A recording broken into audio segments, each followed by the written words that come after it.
आप इससे जुड़े हैं और कहाँ? देखिए, मैंने आपको जैसा बताया है कि इसको कंसीव 2017 में किया गया था। इसको BPRND ने 2 साल पूरे देश में भेजकर 2 साल इसका गहन परीक्षण हुआ। 2019 में इसको ग्राह्य किया गया, लेकिन तब तक वो केवल 5 सर्टेनिटी के साथ अपराध तक सीमित था। अभी जो है 21 वाला जो है ये नया रूप में वर्ष 2021 से आया है।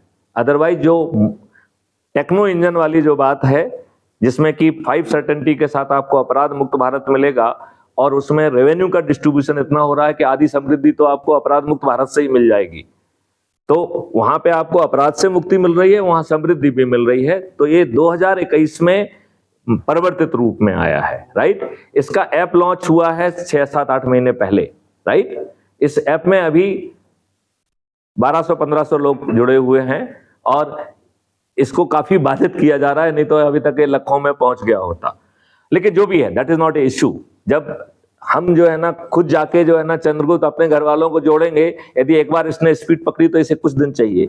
और जो हम 9 दिन का कह रहे थे, वो काम हम अब आज की विषम परिस्थितियों के कारण और समय की कमी के कारण हम 1 दिन में क्यों नहीं कर सकते हैं। यदि हम 1 दिन में कर सकते हैं तो पूरा मॉडल 3 दिन में सिमट जाएगा। हो जाएगा कि नहीं हो जाएगा?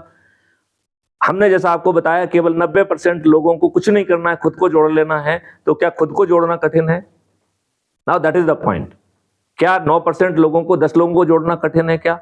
यदि बदले में आपको परिवर्तित भारत मिल रहा है, तो हम परिवर्तित भारत के लिए क्या इतना नहीं कर सकते हैं?